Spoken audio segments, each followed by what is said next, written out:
বিচারের মাঠে চারটে জিনিস আপনার পক্ষে কথা বলবে, মুঠের ওপরে পাঁচটা দেখা যায়।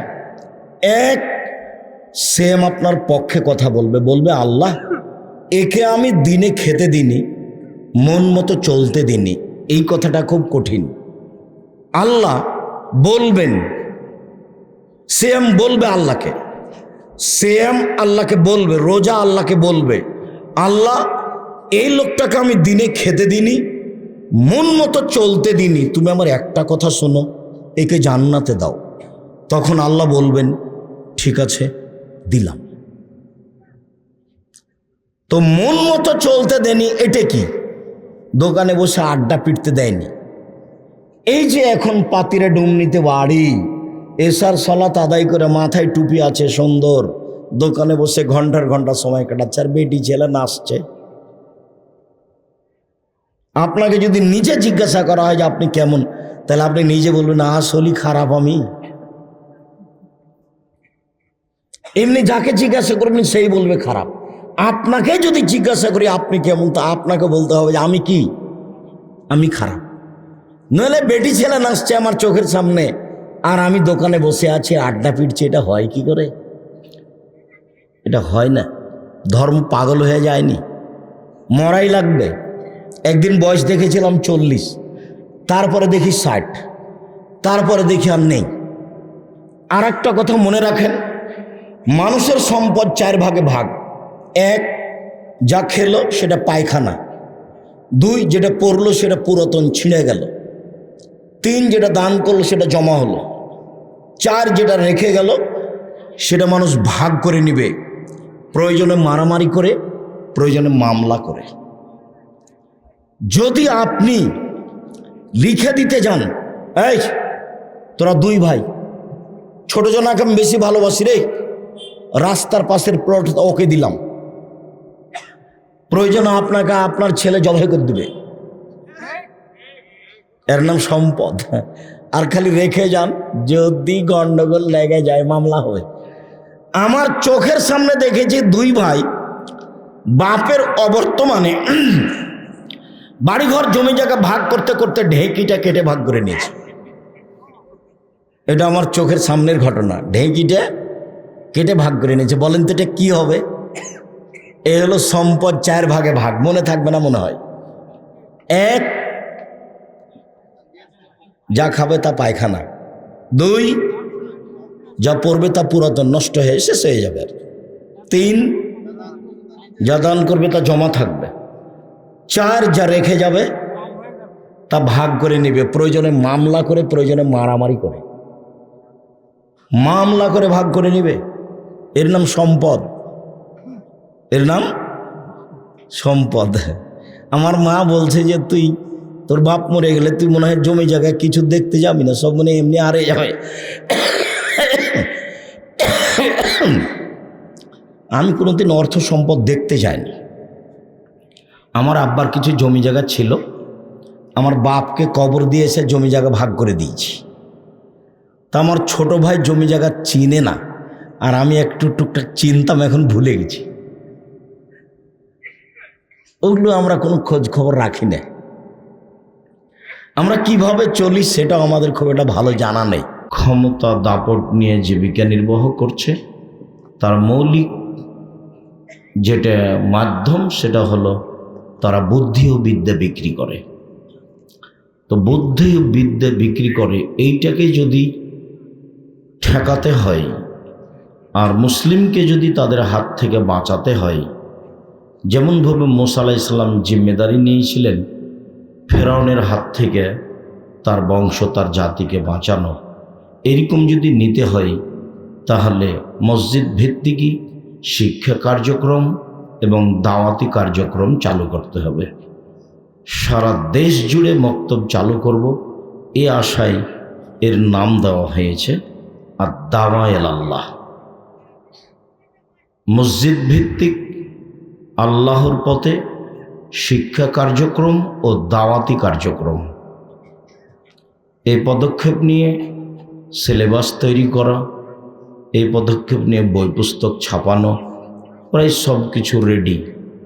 এই এই পদক্ষেপ নিয়ে শিক্ষক ট্রেনিং দেওয়া, মসজিদ চালু করা, ইতিমধ্যে প্রায় 350-400 মসজিদ তারা চালু করে ফেলেছে এবং নিয়মিত ইমামগণ সেখানে যাচ্ছেন, প্রশিক্ষণ নিচ্ছেন। এটা দেখতে পাচ্ছি মর্মে এটা একটা ভালো উদ্যোগ বলে আমি মনে করে বলছি, আব্বু আমি তো সারা জীবন দাওয়াত দিলাম, তাতে তোমার এই কাজ আমার কাছে অতীব পছন্দনীয়। আমি পছন্দ করি, দোয়া করি আল্লাহ যেন তোমাকে দাওয়াতি কাজে কবুল করেন, আল্লাহুম্মা আমিন। দেশবাসীর কাছে, দিনী ভাই বোনদের কাছে জোরালোভাবে আন্তরিক দাবি যে আপনারা যেমনভাবে জামিয়া সালাফিয়াকে ভালোবাসেন, প্রাণ দিয়ে মন দিয়ে ভালোবাসেন, দোয়াতে ভালোবাসা দেখান, সহযোগিতায় ভালোবাসা দেখান, তার ফলাফলেই জামিয়া সালাফিয়া। তেমনি আদ-দাওয়া ইলাল্লাহর সার্বিক কাজকে মূল্যায়ন করত, দোয়া করবেন এবং আর্থিকভাবে ভালোবাসা প্রকাশ করবেন, দোয়া করে ভালোবাসা প্রকাশ করবেন। আপনারা খুব ভালোভাবে জানেন বাংলাদেশের মাটিতে সর্ববৃহৎ সর্বোচ্চ শিক্ষা মানের মাধ্যম জামিয়া সালাফিয়া।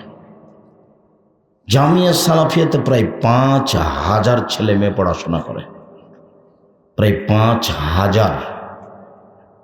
জামিয়া সালাফিয়াতে প্রায় 300 জন শিক্ষক শিক্ষিকা রয়েছে, যার প্রতি মাসে বেতন লাগে 32 লক্ষ।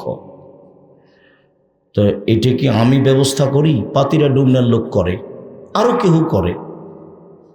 এটা তো আর কোনো খোলা নয়, মাস গেলে তাদেরকে তো আর গাছের পাতা দেওয়া হয় না, তাদেরকে কি দেওয়া হয়?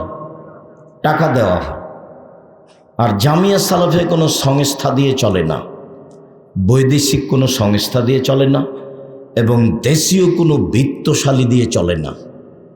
জামিয়া সালাফের নিজস্ব কোনো ভিত্তি নেই, ও হলো কচুর পাতার পানি, যার নিচে কিছু থাকে না। এদেশের একটাই প্রতিষ্ঠান যার নিচে কিছু নেই, সৈন্যের উপরে আছে। এলাকার লোক মিলে, কমিটি মিলে টাকা উঠিয়ে প্রতিষ্ঠান চালায় না। যে প্রতিষ্ঠান সবাই মিলে চালাই 2000, 5000, 50,000, 10,000, 200, 500 টাকা দিয়ে, সেটাই হলো জামিয়া সালাফি। আপনি অবাক হবেন, যেটা আপনার বাড়ির পাশে আছে সেটা এখন প্রায় 51 বিঘা জমির উপরে হবে, যেটা আপনার বাড়ির সাথে লাগা। ওর মহিলা শাখায় জমি হবে প্রায় 22 বিঘা মতো মহিলা শাখায়, আর পুরুষ শাখায় প্রায় এরকমই 30 বিঘা মতো হতে পারে। এই প্রতিষ্ঠানের ছাত্রছাত্রী এবং পূর্বাচলের জন্য আপনার একটা মসজিদ নির্মাণ কাজ আরম্ভ করেছেন 200 শতক জমির ওপরে, প্রায় 6 বিঘা, 33 শতকের বিঘায় প্রায় 6 বিঘা জমির ওপরে, যার একতলাতে 10,000 মানুষ সালাত আদায় করতে পারবে বলে আপনারা আশা করছেন। তো সেইটা কিভাবে চলে সেটা তো আমি দেখছি চলছে।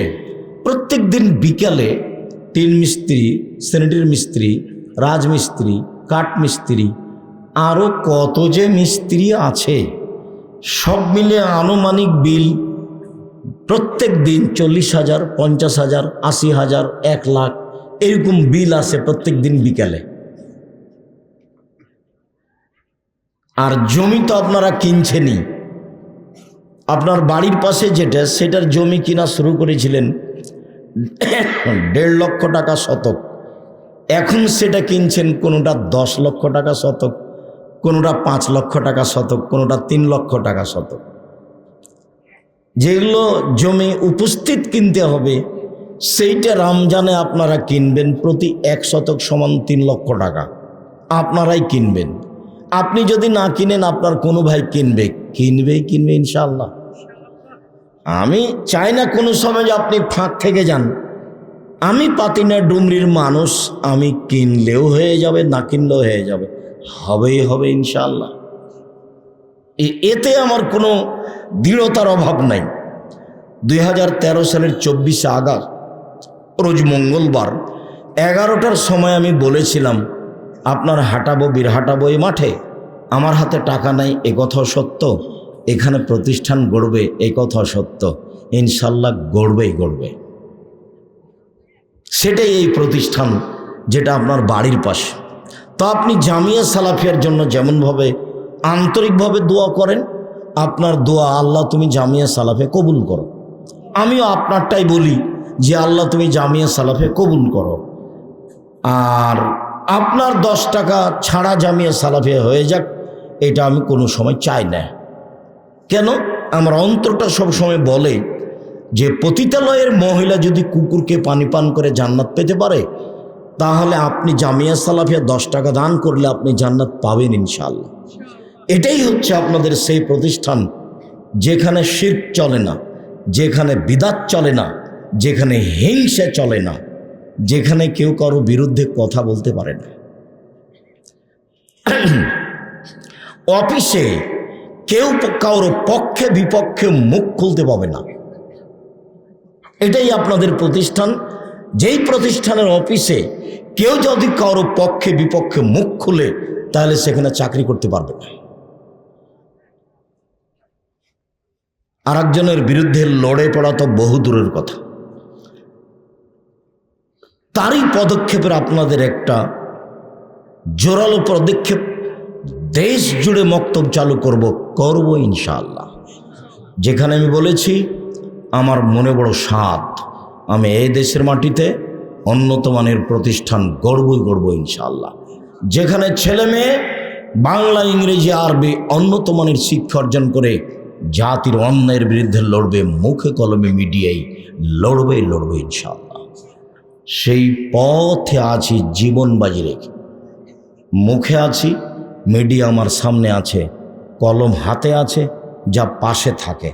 আপনি মূল্যায়ন করলেও হবে, না করলেও হবে, হবেই হবে ইনশাআল্লাহ। তবে আমি চাই না যে আপনার মূল্যায়ন না করাইতে হয়ে যাক, এটা আমি চাই না। আপনি ক্ষতিগ্রস্ত হন, এটা আমি চাই না। এটাই সেই প্রতিষ্ঠান যেটাকে আপনাকে জীবন দিয়ে জান দিয়ে ভালোবাসা উচিত, যেটার নাম হলো শিক্ষা কার্যক্রম। সম্মানিত দিনী ভাই বোন, ইবাদতের জগতে সবচেয়ে দামি ইবাদত সিয়াম, রোজা।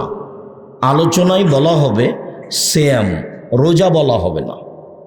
আলোচনায় বলা হবে সিয়াম, রোজা বলা হবে না। সিয়াম মানে বিরত থাকা, আর রোজা মানে উপবাস থাকা। ফজরের পর থেকে নিয়ে সূর্য ডুবা পর্যন্ত খাওয়া পান করা, স্ত্রী মিলন, যাবতীয় অপছন্দ কথা ও কর্ম থেকে বিরত থাকার নাম সিয়াম। বিরত থাকা। বিরত থাকে না যে সে রোজা থাকে, সিয়াম থাকে না। রোজা মানে উপবাস থাকা। সুন্দর করে সকালে দাড়িটা চেঁচে বাড়ি থেকে বের হলো, এ রোজা থাকে, সিয়াম থাকে না। সিয়াম মানে বিরত থাকা। সুন্দর করে প্যান্টটা টাকনোর নিচে রেখে সিগারেট হাতে করে বের হলো, এ রোজা থাকে, সিয়াম থাকে না। রোজা মানে উপবাস থাকা, আর সিয়াম মানে বিরত থাকা। পাতিরে ডুমনিতে বাড়ি, একদিন এসব জমি জায়গার 5 পয়সা দাম ছিল না, এখন কোটি কোটি টাকা দাম। হঠাৎ করে পিছনের দিক ভুলে গেছে, সামনের দিক দেখতে গিয়ে একবারে স্কিন পায়জামা পরে আছে আপনার মেয়ে। ভুলে গেছে আমি কে, আপনার স্ত্রী। ও মনে করছে যে আমি না জানি কি দিয়ে, ও আর ধর্মকর্ম আর কিছু নাই। ও যেভাবে আছে আপনার স্ত্রী, আপনার মেয়ে, ও রোজা থাকে, সিয়াম থাকে না। রোজা ভিন্ন জিনিস, সিয়াম ভিন্ন জিনিস। রোজা মানে উপবাস থাকা, আর সিয়াম মানে বিরত থাকা। বিরত থাকা। অপছন্দ কথা ও কর্ম মানে হলো খারাপ, তাতে থেকে বিরত থাকে যে সেই সিয়াম থাকে, আর বিরত থাকে না যে সে রোজা থাকে। যেমন আপনাকে বলি, হিন্দু মেয়েদেরকে বিবাহ করার 10টি পদ্ধতি। কতটি? 10টি। তার একটি পদ্ধতি হলো রাক্ষসী বিবাহ। মেয়ের বাপ বিবাহ দিবে না, ছেলেটা জোর করে বিবাহ দিবে। তো সেটার পদ্ধতি কি? কপালে টিপ দিলেই বিবাহ হয়ে গেছে, কপালে টিপ দিলেই বিবাহ হয়ে গেছে। তো কপালের টিপ দেওয়া প্রথা কোথা থেকে এসেছে? হিন্দুদের পক্ষ থেকে এসেছে। সেটা আপনার মেয়ের কপালে আছে। তাহলে এখন আপনার মেয়ে রোজা থাকে না সিয়াম থাকে? রোজা থাকে। বুঝাতে পারি না মনে হয়? সিয়াম থাকে না রোজা থাকে? রোজা থাকে। রোজা মানে উপবাস থাকা, আর সিয়াম মানে বিরত থাকা। বিরত কি থেকে থাকবে? অপছন্দ কথা ও কর্ম থেকে বিরত থাকবে, তার নাম হলো সিয়াম। এই ছেলে বসো, অল্প সময় কাজ দেখাবেন না। আর আমি আপনাকে খুব অনুরোধ করে বলি, যদি কোনোদিন কষ্ট করে চলে আসি, যদি আপনার পাশেই থাকি, তারপরে যখন আসি তখন অন্তত 8-10 কিলোমিটার আশেপাশে কোনো দিনই ভাই বোন বাড়িতে থাকবেন না। আপনি তো আসবেনই, হিন্দুকে আসতে হবে। আমি তার কিছু না কিছু উপকার করবই করবো ইনশাআল্লাহ। আপনার উপকার না করে আমি চলে যাব এরকম হিসাব আমার মধ্যে নেই। আমি 30 বছরে কোনোদিন মানুষের সামনে অপ্রয়োজনীয় বাক্য বলিনি। আপনার উপকার করাই কাজ।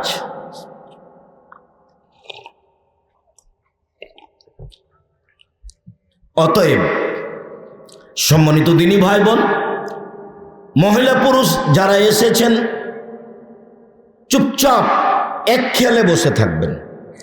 যারা বাড়িতে আছেন এখনো আসেননি, কেন বাড়িতে আছেন আমি জানি না। আপনার টিভি কি আপনাকে বাড়িতে রেখেছে?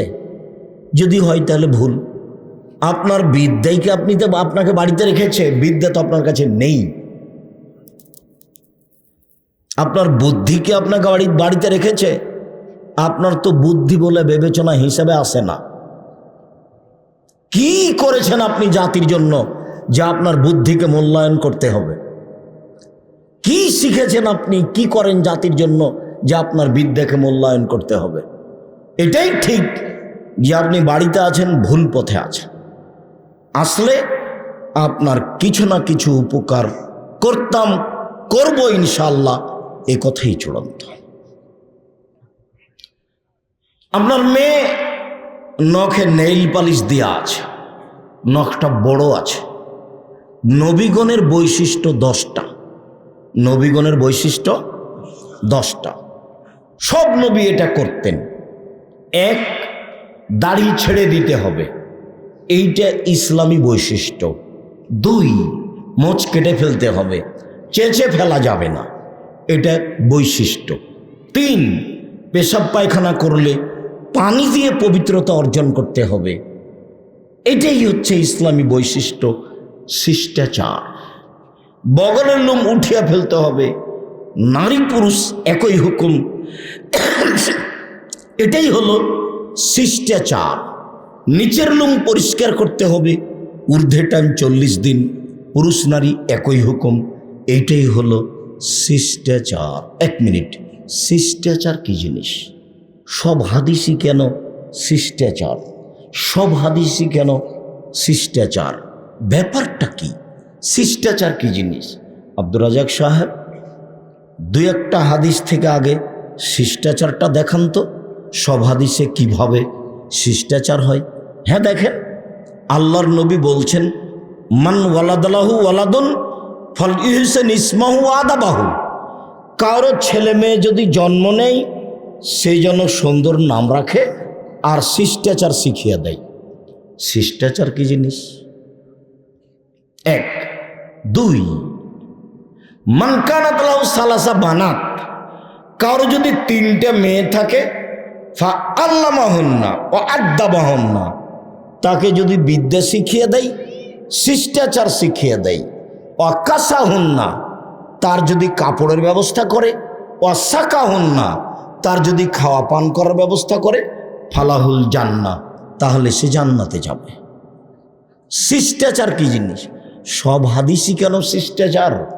আল্লাহ নবী বলছেন, মান কানা লাহু জারিয়া, কারো যদি একটা কাজের মেয়ে থাকে, দাস দাসী কাজের মেয়ে থাকে, ফাআল্লামাহা, ফাহাসানা তালিমাহা, শিখিয়ে দিল, সুন্দর শিখিয়ে দিল। ও আদ্দাবাহা ফাহাসানা তাদিবাহা, শিষ্টাচার শিখিয়ে দিল, সুন্দর শিষ্টাচার শিখিয়ে দিল, তার ডবল নেকি। শিষ্টাচার কি জিনিস?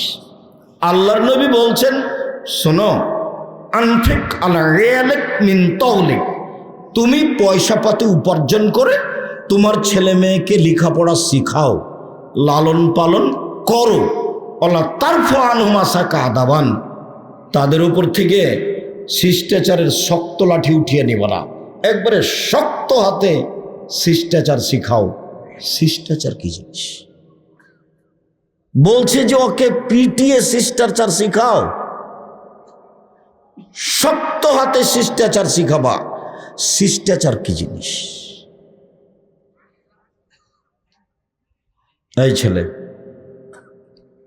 তুমি অটোতে বসে আছো, আর আমি অটোতে উঠতে যাচ্ছি, তো স্যান্ডেলের সাথে অটোর এটা বেঁধে গিয়ে আমার এইভাবে উল্টে পড়ে যাচ্ছিলাম, আমার ব্যাগটা তোমার মুখের উপরে জোরে লেগে গেছে। তখন তুমি চট করে বলছো, হ্যাঁ কপালে চোখ নাই, কিভাবে উঠেন, ঢং হয় না। এটা একটা শিষ্টাচার। আমি উঠছিলাম, ব্যাগটা তোমার মাথায় গিয়ে লেগে গেছে। আচ্ছা, না না কোনো সমস্যা নেই, বসেন বসেন বসেন, কোনো সমস্যা নেই, বসেন। এটা একটা শিষ্টাচার। তো কোনটা শিষ্টাচারের কথা আল্লাহ নবী বলছেন? শিষ্টাচার কি জিনিস? শিষ্টাচার কাকে বলে? শিষ্টাচার কি? এ কোনো কি খাওয়ার জিনিস?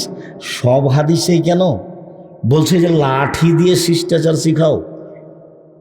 এই কথার সাথে আপাতত এই হাদিসটা বলে আমরা এখান থেকে সরে আসি। যেটা সব সময় বলি, ওটা খুব গুরুত্বপূর্ণ কথা। সেই জন্য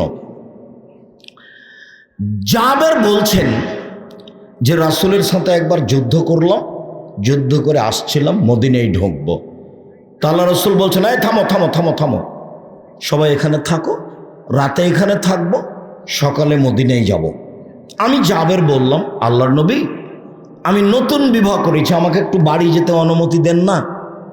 ও, তুমি নতুন বিবাহ করেছ? বিকরা নাম সাইয়্যিবা, তুমি কুমারী মেয়ে বিবাহ করেছ না তালাক প্রাপ্তা মেয়ে বিবাহ করেছ? আল্লাহর নবী, আমি তালাক প্রাপ্তা মেয়ে বিবাহ করেছি। ওর একবার বিবাহ হয়েছিল, ওর স্বামী তাকে ছেড়ে দিয়েছে, আমি তাকে বিবাহ করেছি। এই কথা শুনতে আল্লাহ রাসূল বলছেন, হাল্লা বিক্রাম তোলায় বাহা অতুলায় বোকা, তুমি কুমারী মেয়ে কেন বিবাহ করলে না? তুমি তার সাথে খেলতে, ও তোমার সাথে খেলতো। তুমি কুমারী মেয়ে কেন বিবাহ করলে না? তুমি তার সাথে খেলতে, ও তোমার সাথে খেলতো। তুমি অবিবাহিতা মেয়ে কেন বিবাহ করলে না? তুমি তার সাথে খেলতে, ও তোমার সাথে খেলতো। আল্লাহ রাসূল এ পর্যন্ত বলতেই জাবের বলছেন, আল্লাহ নবী শোনেন, আমার আব্বা উহুদের যুদ্ধে শহীদ হয়েছেন 9 জন মেয়ে রেখে, আমার 9 জন বোন আছে। আকরাহুয়ান উজাব্বেজা মিসলাহুন্না, ওদের সমবয়সের কম বয়সের মেয়েকে আমি বিবাহ করা পছন্দ করিনি 4টা কারণে। আল্লাহ নবী শোনেন, আমার আব্বা উহুদের যুদ্ধে শহীদ হয়েছেন 9 জন মেয়ে রেখে, আমার 9 জন বোন আছে, ওদের সমবয়সের মেয়েকে বিবাহ করা পছন্দ করিনি 4টা কারণে। আল্লাহ নবী শোনেন, আমার আব্বা উহুদের যুদ্ধে শহীদ হয়েছে, 9টা মেয়ে রেখে আমার 9 জন বোন আছে, ওদের সমবয়সের মেয়েকে আমি বিবাহ করা পছন্দ করিনি 4টা কারণে। 1, লিতুয়াল্লিমাহুন্না, আমি বেশি বয়সের তালাক প্রাপ্তা মেয়ে বিবাহ করেছি এই জন্য যে আমার স্ত্রী যেন আমার বোনদেরকে বিদ্যা শিখাতে পারে। মক্তব চালু করতে হবে মসজিদ শিক্ষা কার্যক্রম দিয়ে। সেক্রেটারি সাহেব কেমন আছেন? আব্দুল্লাহ কিন্তু কোনো বক্তব্যে বলেছে যে এসি বিক্রি করে দিতে হবে, বলেনি গো? কোনো বক্তব্যে বলেছে যে কি করতে হবে? এসি বিক্রি করে দিতে হবে। কোনো জায়গাতে বলেছে টাইলস খুলে ফেলতে হবে। মানে খুলে ফেলতে হবে না, বিক্রিও করতে হবে না, মানে কষ্ট পেয়ে এগুলো বলছে যে আপনি এই দিক করলেন না কেন, ওই দিক কেন গেলেন আপনি? হ্যাঁ, এদিক মজবুত করে ওদিক করেন, ও তো নাজায়েজ কিছু নয়। তো এদিক করার পরে ওদিকে করেন। এক, আমার স্ত্রী যেন আমার বোনদেরকে বিদ্যা শেখাতে পারে, তাহলে শিক্ষা কার্যক্রম মসজিদ থেকে চালু করতে হবে। এটাই হলো নিজেকে বাঁচানোর পথ, জাতিকে বাঁচানোর পথ, ইহুদি খ্রিস্টান থেকে বাঁচানোর পথ। বুঝাতে পারিনি কথা? দুই, বলে তোয়ার দেবা হন না, আমার স্ত্রী যেন আমার বোনদেরকে শিষ্টাচার শিখাতে পারে। সব হাদিসে যে শিষ্টাচার কি জিনিস? তিন, বলে তোরাজ্জেলা হন না, আমার স্ত্রী যেন আমার বোনদের মাথার চুল চিরুনি করে সাজগোজ করে রাখতে পারে। চার, বলে তাকুমা আলাইহিন না, আমার স্ত্রী যেন আমার বোনদেরকে পাহারা দিতে পারে। তার স্ত্রী তার বোনদের জন্য পাহারাদার। আপনার স্ত্রী আপনার মেয়েদের ছেলেদের জন্য পাহারাদার। আপনার মেয়ে একটা পায়জামা পরে আছে, এখন এখানে বসে আছে, এত ঢিলা ঢালা যে আর একজন মানুষ ঢুকবে, তো ও যখন রিক্সায় উঠে তখন হাঁটু পর্যন্ত দেখা যায়। এখন যদি বলি আপনার মেয়েকে যে তোমার বাপের কারণে এটা হয়েছে, তো তোমার বাপকে বলিও চাচা আর তোমার মাকে বলিও খালা, কেন মা তো পাহারাদার, বাপ তো শক্ত হাতে ঠিক করবে, একবারে শক্ত হাতে। তো মেয়ের পায়জামা এমন কেন? তো সরকার দায়ী না বাপ মা দায়ী? দুই, আপনার মেয়ে এমন পায়জামা পরে আছে, স্কিন যেটা গায়ের সাথে লেগে আছে, এমন ভাবে লেগে আছে যে অঙ্গ প্রত্যঙ্গ তো বোঝা যায়, লজ্জা স্থানে বোঝা যায়। ওটা তো ইহুদি খ্রিস্টানদের পোশাক, ওখান থেকে পার হয়ে চলে এসেছে। তো আপনি বলেন যে এই মেয়েটার মা আছে, আমি তো বলি ওটা তার মা নয়, ওটা তার খালা, ওটা তার সৎ মা। দিন রাত বলছি, আমি বলছি এটা তার বাপ না, এটা তার সৎ বাপ। এটাই তার মা, এ কথাই ঠিক, এটা তার সৎ মা নয়। এটা তার নিজ মা, এ কথাই ঠিক, এটা তার খালা নয়। এটা তার হস্তিনী মা, এ কথাও ঠিক। এটা তার কেমন মা? হস্তিনী মা। ওর বাপের উচিত একে তালাক দেওয়া, যে একটা ভালো মহিলা নিয়ে আসা। আমি তালাক দিতে আদেশ করিনি, পরামর্শ থাকছে। কেন? যখন আল্লাহ নবী বললেন তখন এভাবে বললেন, আর দুনিয়া কুল্লুহা মাতা ও খাইরু মাতা দুনিয়াল মারাতুস সালেহা, সারা পৃথিবী সম্পদ, সবচেয়ে দামি সম্পদ ভালো মহিলা। সবচেয়ে দামি সম্পদ ভালো মহিলা। তাহলে হস্তিনী আর ভালো দুই রকম আছে। আবার দেখেন, চারটে জিনিস আছে যার, সব কিছু আছে তার, সুখময় জীবন তার, চারটে জিনিস আছে যার। এক, আলমারাতুস সালেহা, ভালো স্ত্রী। আমি এগুলো কথা আমি বলিনি, এগুলো কে বলেছেন? মুহাম্মদ সাল্লাল্লাহু আলাইহি ওয়াসাল্লাম বলেছেন। এসব কথা আমার নিজের নয়। তিন, আল্লাহ নবী বলছেন, শোনো শোনো শোনো শোনো পৃথিবীর মানুষ, সবচেয়ে দামি জিনিস তিনটে। এক, ওই জিহ্বা যে জিহ্বা আল্লাহকে ডাকে। দুই, ওই অন্তর যেই অন্তর অল্পতেই খুশি। কালনি বাজারে জিনিস নিয়ে গেছে, তো সকালে নিয়ে গেলে 20 টাকা কেজি পেত, তো 11টার সময়তে নিয়ে গেছে, তখন 10 টাকা কেজি হয়ে গেছে। সারা দিন ওর বাপ আর ছেলেটাকে গালি দিচ্ছে, তোকে একবার থ্যাপলাবো, তোকে শেষ করে দিব, তোকে বললাম যে সকালে সকালে আয়, তুই এত দেরি করলি কেন? যা হয়েছে তাতে একবারও আলহামদুলিল্লাহ বলে না, একবারও আলহামদুলিল্লাহ বলে না। যাক বেটা, এটা ভাগ্যে ছিল, এটাই হয়েছে বেটা, আলহামদুলিল্লাহ, এ কথা বলে না। খালি বলছে তোকে ঠেলাবো, তোকে এই করবো, তোকে সেই করবো, তোকে যে তাড়াতাড়ি ডেকে গেলাম, তুই কেন আলি না? 3 জাওজাতুন মুমিনাতুন তুইনুহু আলা জাওজিহা দীনিহি, ওই মহিলা সবচেয়ে দামি যে তার স্ত্রীকে দিনের, যে তার স্বামীকে দিনের উপরে সহযোগিতা করতে পারে। দামি মহিলা, দামি মহিলা স্বামীকে সহযোগিতা করতে পারে, তাহলে আপনার স্ত্রী হস্তিনী বউ। যার কারণে আপনার মেয়ের পোশাকে এইটা, আপনার মেয়ের নখটা বড় হয়ে আছে, নখের নেল পালিশ দেওয়া আছে, দুঃখিত। নিজের পথ নিজে বাছাই করুন, ফলাফল ভালো হবে। অন্যথায় প্রতি বছর হজ করে উমরা করে ফল ভালো হবে না। উমরা করার চেয়ে ওই টাকা দান করা অনেক ভালো। উমরা করলে নেকি হবে, তবে দান করলে তার চেয়ে বেশি নেকি হবে। কেন? উমরা করলে আপনার নেকি তো কি হবে? কিছু নেকি হবে। আর যদি দান করেন আপনার বাপের নামে, তো কবরের শাস্তি বন্ধ হয়ে যাবে। ইবাদতের জগতে সবচেয়ে শক্তিশালী ইবাদত কি? দান। দানের, উমরা দানের ধারে কাছে নেই। উমরা দানের তুৎফুল খাতিয়াতাকুমা ইতফুল মাউন নারা, দান মানুষের পাপকে মিটিয়ে দেয়, পানি যেমন আগুনকে নিভিয়ে দেয়। আর সাদকা তো বুরহান, দান হলো দলিল, আমি জান্নাত পাবো। কেন? আমার কাছে দলিল আছে। কি দলিল? এই যে দান, টাকা দিয়ে জান্নাত কিনে নিব।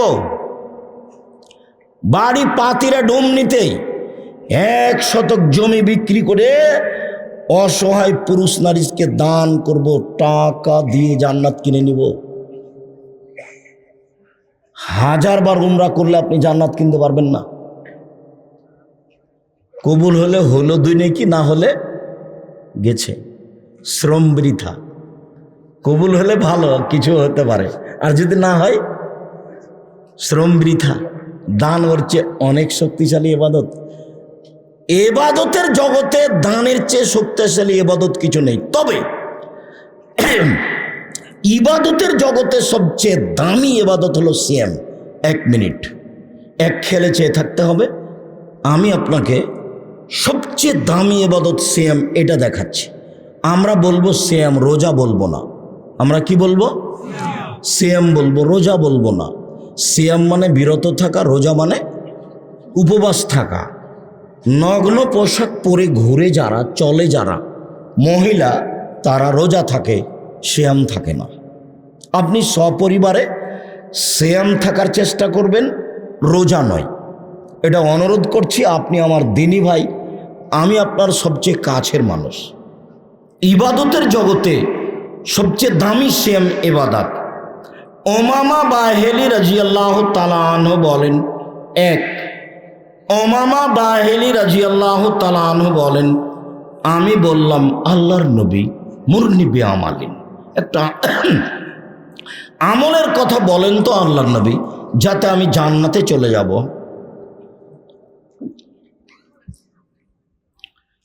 তখন আল্লাহ রাসূল বলছেন, আলাইকা বিসম ফাইনুল্লাহ মিসলালাহ।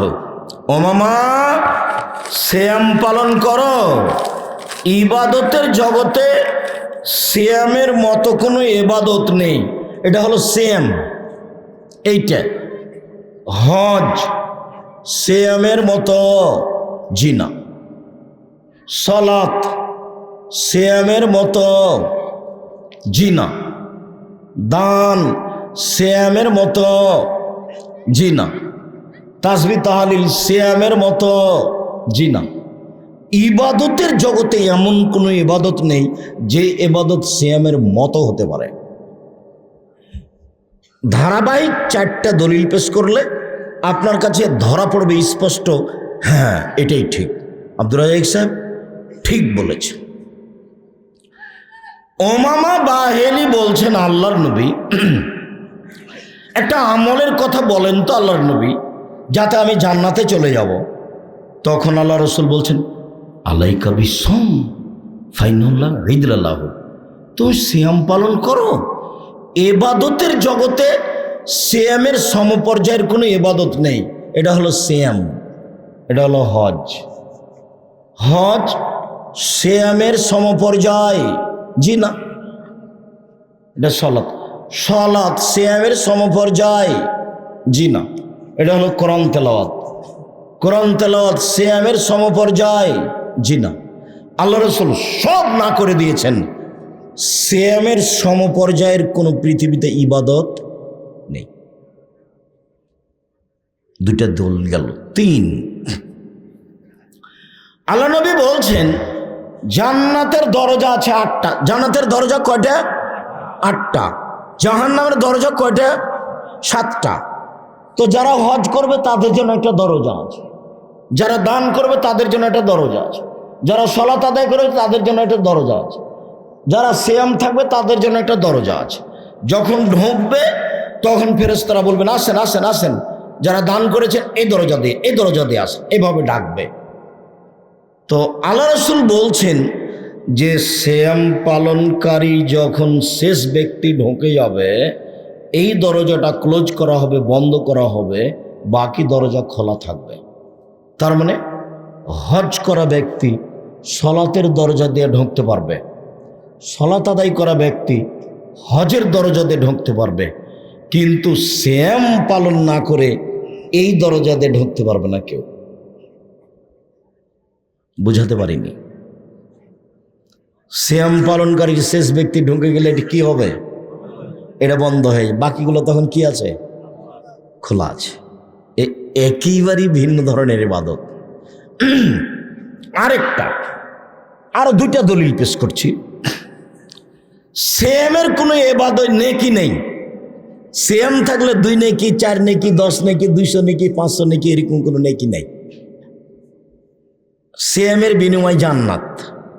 দেখেন আল্লাহ রাসূল বললেন মান সামা ইয়ামান ফি সাবিলিল্লাহ বাদাল্লাহু ওয়াজহানিন নারি সাবিনা খারিফা। কেউ যদি আল্লাহকে সন্তুষ্ট করার জন্য একদিন সিয়াম থাকে, তাহলে তার মুখটাকে জাহান্নাম থেকে 70 বছরের পর দূরে সরিয়ে দেবেন। আচ্ছা, লোকটা 200 নেকি পেল না লোকটাকে জাহান্নাম থেকে কি করা হলো? সরিয়ে দেওয়া হলো। ও কি নেকি পেল নাকি তাকে সরিয়ে দেওয়া হলো? আর একটা হাদিস, কেউ যদি আল্লাহকে সন্তুষ্ট করার জন্য একদিন সিয়াম থাকে, এবার জাহান্নামকে তার থেকে 100 বছরের পর দূরে সরিয়ে দেবে। তো সিয়াম থেকে নেকি পেল না জাহান্নামই সরে গেল? জাহান্নাম সরে গেল। 3 মানসামা, এই ছেলে, আমাদের ছেলেরা দেখে না পাশে ছেলেরা গল্প করছে, এই পাড়ার ছেলেরা তোমরা কোথায়? এই তোমরা যারা জামা পরে আছো তোমাদের দেখতে পাচ্ছ, ওখানে বাচ্চারা কথা বলছে কেন? যাও দেখো, আর ওই যে পিছন দিকে কথা বলছে দেখো তো, এইদিকে আড়ে কথা বলছে। শরম হয় না একটু? গল্প করো কি করে? একটু লজ্জা করো না কেন? যাও দেখো, পাহারা দাও শক্ত হাতে।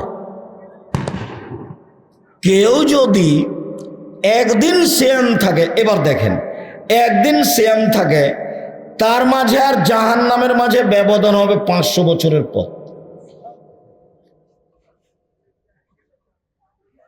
ব্যক্তি এবং জাহান্নামের মাঝে ফাঁকা হলো কত? 500 বছরের পথ। নেকি পেল না জাহান্নাম থেকে সরে গেল? নেকি নাই, 2-4-500 নেকি নাই। সিয়ামের বিনিময় কি? জান্নাত। যার কারণে সিয়াম থাকতে হবে, রোজা নয়। আল্লাহ রাসূল বলছেন বহু মানুষ সিয়াম থাকে, ওর সিয়াম না খাওয়া না খাওয়া দুটাই সমান, মানে ও রোজা থাকে, উপবাস থাকে। সম্মানিত দিনী ভাই বোন, আল্লাহ তাআলা বলছেন কুল্লু আমাল ইবনে আদম ইজাফুল হাসানাত বিআশরি আমসালিহা সাবে মেয়াতে যে, আদম সন্তানের সব নেকি 10 থেকে 700 থেকে আরো 1000 বাড়তি থাকে, বাড়তি থাকে, বাড়তি থাকে। আপনি যদি 10 টাকা দান করেন তো এটা প্রথমে 10 নেকি, তারপর 700, তারপর বাড়লো বাড়লো বাড়লো, বাড়তেই থাকবে। আপনি যদি সালাত আদায় করেন তো 200 নাকি 500 নাকি বাড়তেই থাকবে।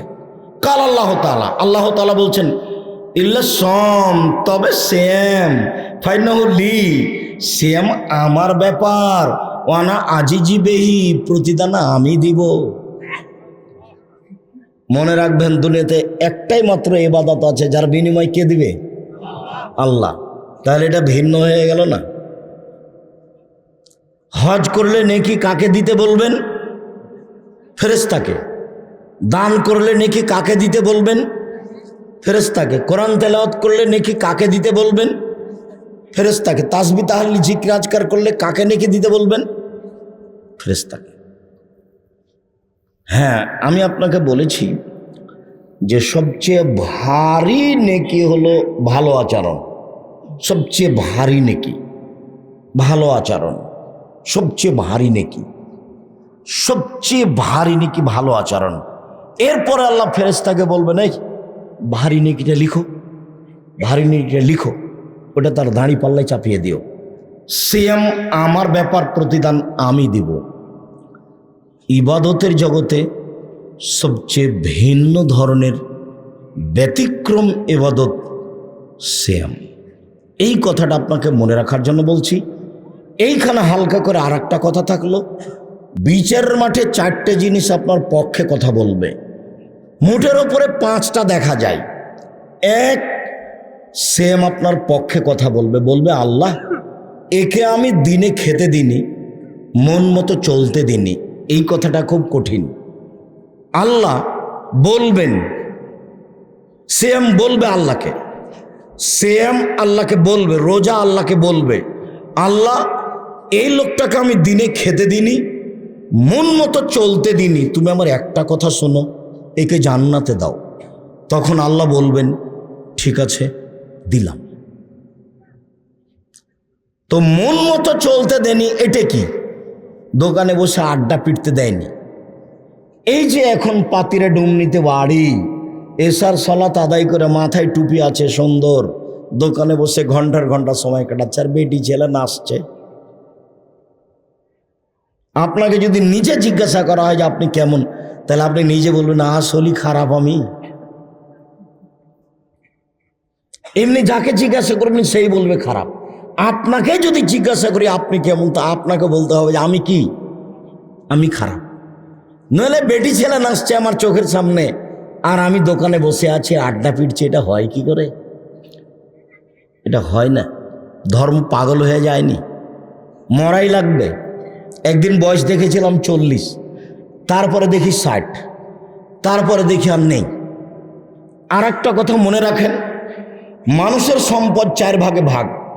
1, যা খেলো সেটা পায়খানা। 2, যেটা পড়লো সেটা পুরাতন ছিঁড়ে গেল। 3, যেটা দান করলো সেটা জমা হলো। 4, যেটা রেখে গেল সেটা মানুষ ভাগ করে নিবে, প্রয়োজনে মারামারি করে, প্রয়োজনে মামলা করে। যদি আপনি লিখে দিতে যান এই তোরা 2 ভাই, ছোট জনাকে আমি বেশি ভালোবাসি রে, রাস্তার পাশের প্লট ওকে দিলাম, প্রয়োজন আপনাকে আপনার ছেলে জবাই করে দিবে, এর নাম সম্পদ। আর খালি রেখে যান, যদি গন্ডগোল লেগে যায় মামলা হবে।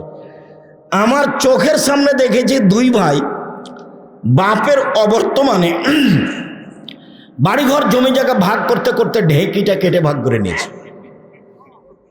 এটা আমার চোখের সামনের ঘটনা। ঢেঁকিটা কেটে ভাগ করে নিয়েছে। বলেন তো এটা কি হবে? এ হলো সম্পদ 4 ভাগে ভাগ। মনে থাকবে না মনে হয়। 1, যা খাবে তা পায়খানা। 2, যা পড়বে তা পুরাতন নষ্ট হয়ে শেষ হয়ে যাবে। 3, যা দান করবে তা জমা থাকবে। 4, যা রেখে যাবে তা ভাগ করে নেবে, প্রয়োজনে মামলা করে, প্রয়োজনে মারামারি করে, মামলা করে ভাগ করে নেবে। এর নাম সম্পদ, এর নাম সম্পদ। আমার মা বলছে যে তুই তোর বাপ মরে গেলে তুই মনে হয় জমি জায়গায় কিছু দেখতে যাবি না, সব মনে এমনি হারে যাবে।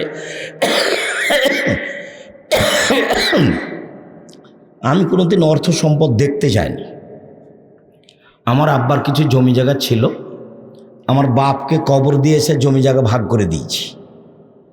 তা আমার ছোট ভাই জমি জায়গা চিনে না, আর আমি একটু টুকটাক চিনতাম, এখন ভুলে গেছি।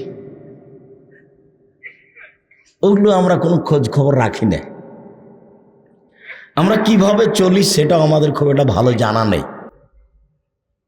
আমাদের একটা স্বাদ, এই দেশের মাটিতে উন্নত মানের প্রতিষ্ঠান গড়বই গড়ব ইনশাল্লাহ। যেখানে ছেলে মেয়ে বাংলা, ইংরেজি, আরবি উন্নত মানের শিক্ষা অর্জন করে জাতির অন্যায়ের বিরুদ্ধে লড়বে ইনশাল্লাহ। জীবন বাজি রেখে চেষ্টা চালিয়ে যাচ্ছে, এটাই লক্ষ্য উদ্দেশ্য, অন্য কোনো কিছু নেই।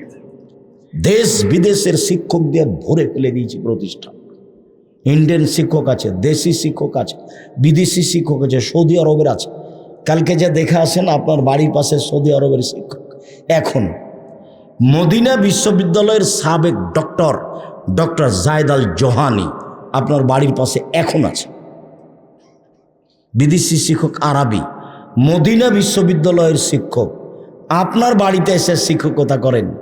আপনি জামিয়া সালাফিকে স্বাভাবিক মনে করছেন? আপনার একটু দেখতে যাওয়ার স্বাদ হয় না? আফসোস, একটু দেখতে যাওয়ার স্বাদ হয় না? আমি চাঁপাইনবাবগঞ্জের মানুষ। কোথাকার মানুষ? আমি চাঁপাইনবাবগঞ্জের মানুষ। আপনার বাড়ি এসে দিন কাটাই। সৌদি আরবের মদিনা বিশ্ববিদ্যালয়ের ডক্টর জায়েদ আল জোহানি এখন আছে, ছেলেদেরকে চলমান শিক্ষা দিচ্ছেন এখানে। কালকে যে দেখে আসবেন ইনশাল্লাহ। একটু গরম পর্যন্ত। সম্মানিত দিনী ভাই বোন, এইবার আপনাকে দেখালাম এক সিয়াম বিচারের মাঠে কথা বলবে আপনার পক্ষে, দুই কোরআন মাজিদ আপনার পক্ষে কথা বলবে, তিন কালো পাথর হজ করতে গিয়ে টাকা যদি বৈধ হয় কথা বলবে, চার আঙ্গুল যে আঙ্গুলে তাসবিহ গণনা করছেন সেটা কথা বলবে, পাঁচ যেগুলো ছেলে মেয়ে যুবক হওয়ার আগেই মারা গেছে, যুবক যুবতী হওয়ার আগেই মারা গেছে, এইগুলো ছেলে মেয়ে বাপ জান্নাত না যাওয়া পর্যন্ত তারা যাবে না। আগে আল্লাহকে বলবো, আগে আমার বাপকে জান্নাতে দেন, তারপরে কোনো কথা। তো আপনার ছেলেই তো মাত্র একটা, দুনিয়ার শয়তান, আর না হলে দুইটা কানা আর কচড়া। আর আপনারা ছিলেন 10-12 ভাই বোন, 3-4টা মারা গেছে, 5-7 জন আছেন। এইটা ছেলে মেয়ে বেশি নিতে হয়, যেটা আব্দুল্লাহ একটু আগে বলছিল। মানে আমরা যে কোন ফাঁদে পড়েছি আমরা নিজেরাও জানি না। চলেন, রাসূল সাল্লাল্লাহু আলাইহি সাল্লাম মদিনা থেকে মক্কা থেকে মদিনায় গেলেন। দেখলেন মদিনার লোকেরা মুহররমের 10 তারিখে সিয়াম থাকছে। আল্লাহ নবী বললেন, কি ব্যাপার, তোমরা মুহররমের 10 তারিখে সিয়াম থাকছো কেন? তখন তারা বলল, এই দিন তো খুব বড় দিন, এই দিনে আল্লাহ ফেরাউনকে ডুবিয়ে দিয়েছে, মূসাকে বাঁচিয়ে দিয়েছে, মূসা শুকরিয়ার জন্য এই দিনে সিয়াম রেখেছেন, আমরাও সেই দিনে সিয়াম থাকি। তখন আল্লাহ রাসূল বলছেন, শোনো শোনো শোনো শোনো, নাহানু আওলা আহাক্ক বে মূসা মিনকুম, মূসা যে বিষয়ে শুকরিয়া আদায় করেছেন সেই বিষয়ে তোমাদের চেয়ে আমি বেশি হক রাখি শুকরিয়া আদায়ের। আমিও মুহররমের 10 তারিখে সিয়াম থাকলাম, সাহাবীগণ তোমরাও 10 তারিখে সিয়াম থাকো। মুহররমের 10 তারিখে ফেরাউন ডুবে গেছে, সদল বলে। মুহররমের 10 তারিখে মূসা বেঁচে গেছেন, সদল বলে। মূসা বলছেন, আল্লাহ কি শুকরিয়া আদায় করি আমি এদিনে সিয়াম থাকলাম। আচ্ছা, শুকরিয়া আদায় হলো। মুহাম্মদ সাল্লাল্লাহু আলাইহি সাল্লাম বলছেন, আমিও শুকরিয়া আদায় করবো এদিনে সিয়াম থেকে। তো সাহাবীগণ বলছেন, বলেন কি আপনি দিনরাত বলছেন ইহুদিদের বিরোধিতা করতে হবে, খ্রিস্টানের বিরোধিতা করতে হবে, ওদের বিরোধিতা করতে হবে, ওরা এদিনকে বড় মনে করে, আর এদিনে সিয়াম থাকবো মানে? কেন থাকবো? থাকবো না। তখন আল্লাহ রসুল বলছেন, শোনো শোনো শোনো শোনো শোনো, লাইন বাকাইতো এলাকা বেনিল্লাহ সুমান্না তাসেয়া, সামনে বছর যদি আমি বেঁচে থাকি তাহলে মহরমের 9 তারিখও সিয়াম থাকবো। 9 তারিখ হবে বিরোধিতা, 10 তারিখ হবে শুকরিয়া। বোঝা গেল না কথা? মহরমের কয়টা সিয়াম হলো? 2টা। একটা হলো বিরোধিতা আর একটা হলো শুকরিয়া। আল্লাহ নবী বললেন, কেউ যদি মহরমের 2 দিন সিয়াম থাকে অতীতের 1 বছরের পাপ ক্ষমা হবে। হাফসা রাদিয়াল্লাহু তাআলা আনহা বলেন, আল্লাহ নবী 4টে জিনিস কখনো ছাড়তেন না। 1, মহরমের 2 দিন সিয়াম। 2, জুলহিজ্জার একটানা 9 দিন সিয়াম। 3, ফজরের 2 রাকাত সুন্নাত। 4, প্রতি মাসে 3 দিন। এই 4টা কাজ কখনো ছাড়তেন না। মহরমের সিয়াম। রাসূল সাল্লাল্লাহু আলাইহি সাল্লাম বললেন, কেউ যদি আরাফার 1 দিন সিয়াম থাকে আগে পরে 2 বছরের পাপ ক্ষমা হবে। সামনে বছর যা পাপ করব সব ক্ষমা। অবাক ইবাদত! 1 বছর সামনে যা পাপ করব কি হয়ে গেছে? ক্ষমা হয়ে গেছে। তা আশ্চর্য ইবাদত। কোন দিন বলেন তো? আরাফার দিন। 1 মিনিট মনে থাকবে কি না? রমজান মাসের শেষ দশকের চেয়ে কুরবানির মাসের প্রথম 10 দিন বেশি দামি। আব্দুর রাজ্জাক সাহেব, কথা যে অবাক মনে হচ্ছে যে রমজানের শেষ দশকের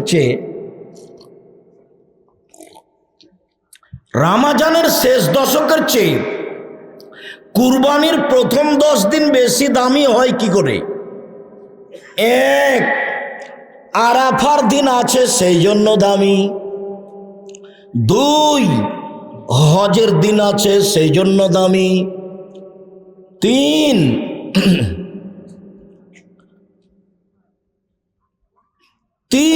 কুরবানি আছে সেই জন্য দামি। রমজানের শেষ দশক দামি কেন? রমজান তো ফরজ সিয়াম রোজা সবাই করবে। আরে শোনো, সেই দশকে আছে লাইলাতুল কদর। সে দশকে কি আছে? লাইলাতুল কদর। এই জন্য দামি। এ হলো একটা দিয়ে দামি। আর মহরমের প্রথম দশক কয়টা দিয়ে দামি? 3টে দিয়ে। আপনি তো ভুলে থাকেন, খালি ভাগে কুরবানি, খালি ভাগে কুরবানি। হুজুর বলেছে, কে বলেছে ভাগে কুরবানি চলবে না রে?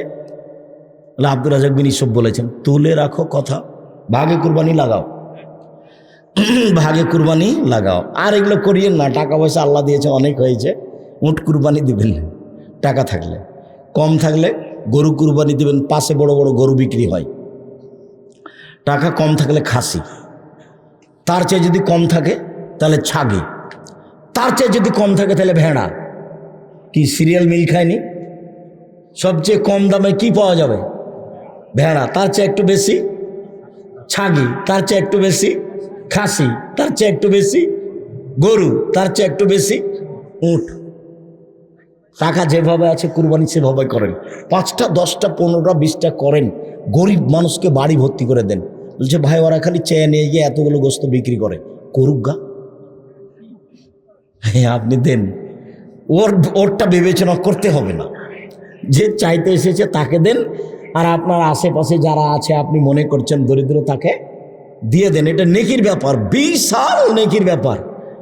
এই জন্য এটা দামি। সম্মানিত দিনী ভাই বোন, চলেন এবার কত দূরে এসেছি? আরাফা।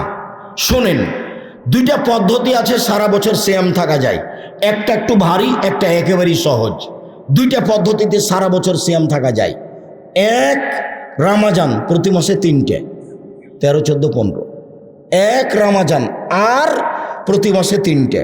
সারা বছর সিয়াম থেকে জানে কি হবে তাই হবে। 13, 14, 15 চেষ্টা করেন। মহিলাদের হায়েজের কারণে যদি 13, 14, 15 না হয় সমস্যা নেই। আরবি মাসের 22, 23, 24, 25 যেখানে যাবে যাবে।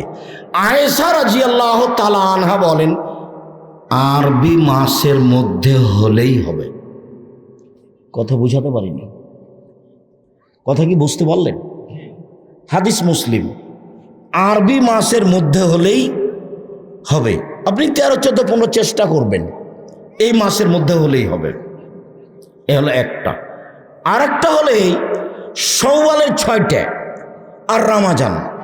শাওয়ালের 6টা আর রমজান সারা বছর সিয়াম পালনের নেকি পাবেন। এইটা বেশি সহজ আগেরটার চেয়ে। মহিলাদের হাইজের কারণে 2, 4, 5টা ছুটে গেছে, আগে ওটা করবে এ কথা ঠিক নয়, আগে শাওয়াল করবে তারপরে কোনো কথা। হাইজের কারণে যেটা ছুটে গেছে ওগুলো সারা জীবনে করবে, যেদিন পারবে সেদিন, না পারলে মরে যাবে, আল্লাহ মাফ করে দিন। ওটা করতে হবে বলা হয়েছে, কবে করতে হবে এ কথা বলা হয়নি। আয়েশা রাদিয়াল্লাহু তাআলা 10 মাস পরে করতেন। অতএব হাইজের কারণে ছুটে যাওয়াটা আগে করতে হবে কথা ঠিক নয়, শাওয়ালের 6টা হতে হবে, এটার জন্য। কথা বুঝাতে পারিনি? এটা হলো সহজ, পুরো মাসে সিয়াম, সারা বছর সিয়াম, সারা বছর সিয়াম। নবীগণ এই ইবাদতটাকে খুব ভালোবাসতেন, যার কারণে দাউদ আলাইহিস সালাম একদিন সিয়াম একদিন এমনি, একদিন সিয়াম একদিন এমনি, একদিন সিয়াম একদিন এমনি। যার কারণে মুহাম্মদ সাল্লাল্লাহু আলাইহি সাল্লাম একদিন সিয়াম 2 দিন এমনিতেই, একদিন সিয়াম 2 দিন এমনিতেই, একদিন সিয়াম 2 দিন এমনিতেই চলেন। এবার বৃহস্পতিবার সোমবার সিয়াম। আল্লাহ রাসূল বলছেন, শোনো, বৃহস্পতিবার সোমবার আমি সিয়াম থাকা ভালোবাসি। কেন? ইরফাল আমালো এমল ইসনাইল খামিসে অনা উহিব্ব আইরফা আমালো না সাইম। বৃহস্পতিবার সোমবার মানুষের পাপ নাকি আল্লাহর কাছে পেশ করা হয়।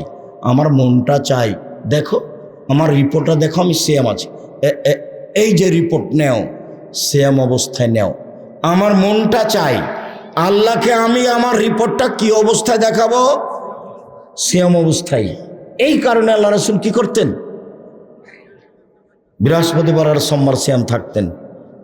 ভাইজান আপনাকে বলছি, আপনি মনে রাখবেন আর কোনোদিন যেন বৃহস্পতিবার সোমবারে সিয়াম না ছুটে।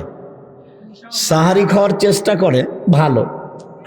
আমার জীবনে তো, আমি ছাত্র জীবনে একদিন সিয়াম থাকতাম না, একদিন এম থাকতাম, কোনোদিনই ওর ওই সাহারির হিসাব নিকাশ করার মতো সুযোগ হয়নি, এখনো ওরকম হয় না। সিয়াম সিয়াম বাস, ওর সাথে জেহাদ চলবে, কোনো পরিস্থিতি যেন আপনাকে ঠেকাতে না পারে। বৃহস্পতিবার সোমবার সিয়াম থাকবেন। 2, আয়েশা রাদিয়াল্লাহু তাআলা আনহা বলেন, কানান নবী সাল্লাল্লাহু আলাইহি ওয়াসাল্লাম ইয়াসুমু শাবানা কুল্লাহু। আল্লাহর নবী পুরো শাবান সিয়াম থাকতেন। আয়েশা রাদিয়াল্লাহু তাআলা আনহা বলেন, কানান নবী সাল্লাল্লাহু আলাইহি ওয়াসাল্লাম ইয়াসুমু শাবানা ইল্লা কালিলা। আল্লাহ রাসূল শাবানের কয়েকটা বাদ দিয়ে পুরো সিয়াম থাকতেন। উম্মু সালমা রাদিয়াল্লাহু তাআলা আনহা বলেন, মা ইয়াসুমু শাহরাইনে মুতাতাবিআইনে ইল্লা শাবান আর রমাজান। আল্লাহর নবী মাত্র 2টা মাস পূর্ণ সিয়াম থাকতেন, রমাজান আর শাবান, রমাজান আর শাবান। তার মানে আল্লাহর নবী শাবানে বেশি বেশি সিয়াম থাকতেন। এই আলোচনার শেষ হাদিস এবার আপনার কাছাকাছি চলে এসেছে আপনার মনে রাখার জন্য। এই ছেলে, খেয়াল করো তোমরা, এটা তোমাদের হবে সবচেয়ে মজবুত দলিল। ওসামা ইবনে যায়েদ বলছেন, আল্লাহর নবী লাম আরাকা তাসুমু মিন শাহরিন মিনাশ শুহুরে মা তাসুমু শাবানা। আপনাকে শাবান মাসে যত সিয়াম পালন করা দেখতে পাই, অন্য মাসে তো তত দেখি না, এটা কেন? আচ্ছা আল্লাহর নবী, আপনি শাবান মাসে এত বেশি সিয়াম থাকেন কেন? এটা জিজ্ঞাসা মনে থাকবে কি? সাহাবী জিজ্ঞাসা করছেন, আল্লাহর নবী আপনি শাবান মাসে এত সিয়াম থাকেন কেন? জিজ্ঞাসা মনে থাকবে না নাকি? এটাই তো জিজ্ঞাসা। কি জিজ্ঞাসা? আপনি এত শাবান মাসে সিয়াম থাকেন কেন? দেখি আল্লাহ রাসূল কি বলেন। আল্লাহ রাসূল বলছেন, শোনো, যাকে শাহরুন একফুরানো সানো বাইনা রাজাব ও রামাজান। আরে এইটা একটা মাস, রজব ও রামাজানের মাঝে। আরে শোনো, এইটা একটা মাস, রজব ও রামাজানের মাঝে মানুষ বেখিয়াল থাকে। তুরফাউল আমাল ফি ইলা রাব্বিল আলামিন ওয়া উহিব্বু ইরফা আলাইহি সায়েম। বাৎসরিক রিপোর্ট পেশ করা হয় এই মাসে, আর আমি ভালোবাসি আমার রিপোর্টটা আল্লাহ সিয়াম অবস্থায় দেখুক। আরে শোনো, বাৎসরিক রিপোর্ট পেশ করা হয় এই মাসে, আর আমি ভালোবাসি আমার রিপোর্টটা আল্লাহ কি অবস্থায় দেখুক, সিয়াম অবস্থায় দেখুক। এই জন্য আমি বেশি বেশি সিয়াম থাকি।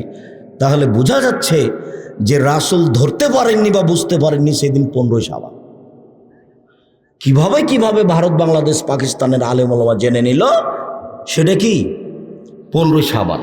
তাই তারা কলকারখানা, অফিস আদালত, কোর্ট কাছারি, শিক্ষা প্রতিষ্ঠান সব কিছু বন্ধ করে রাতে গোসল করে আতর গোলাপ মেখে 15 শাবান সিয়াম থাকে। একবারে নগদ মিথ্যে, এবারে ডাহা মিথ্যে, একবারে ডাহা মিথ্যে। সেই আপনার উত্তর বাড্ডা থেকে নিয়ে শীতলক্ষা নদী পর্যন্ত সব আহলে হাদিস মানুষ। তারপরে কিভাবে ল্যাংটা মাজার হলো আমার বুঝে আসলো না। তারপরও কালনি বাজারে এত শতক জমি, 100 শতক জমি কিভাবে পীরের নামে হলো আমার বুঝে আসলো না। আমি বুঝতে পারি না ঘটনা কি। আসলে মনে হয় এমন ঘটনা যে বড় আলেম ওলামা, সত্য মেজাজের আলেম ওলামা হয়নি, খালি মানুষ জমি চাষ করেছে, কলা বিক্রি করেছে, দিন পার করেছে। না আব্দুর রাজাক সাহেব, না কলা বিক্রি এখন নয় করছে, আগে করেনি। তো কি করলো আমি কিছু বুঝতে পারলাম না। একবারে কত দূর থেকে নিয়ে শহর ব্যতীত সবই একচাটি আহলে হাদিস। আমরা মাঝহাবি কোনো মসজিদ দেখতে গেলে শহরে গেছি, দিয়ে বলেছি এই হয়েছে একটা হানাফিদের মসজিদ, ওখানে 2 আজান হয়। দূর থেকে আমরা দেখতাম এইভাবে। আমরা কোনোদিন ওরকম মসজিদ লোকজন দেখিনি। সব আহলে হাদিস আবার 2 আজান হয়। আমরা 2 আজানা মসজিদ দেখতে গেছি চাঁপাইনবাবগঞ্জ শহরে। এই শোনো, এই মসজিদে 2 আজান হয়, কেন? এরা বেদাতি। এগুলো আহলে হাদিস কিভাবে বুঝলাম মসজিদে 2 আজান হয়? পাতিরে, ডুমনি, আরো যত আছে 2 আজান হয়, বেরায়েত সব 2 আজান হয়। আহলে হাদিস মানুষ এরকম হলেন কিভাবে? না খেয়ে থেকে না জমি জায়গা মানুষের নিয়ে নিল, সেই জন্য সরকার নিয়ে এলো। শক্ত হতে হবে, নগদ আহলে হাদিস হতে হবে, নগদ।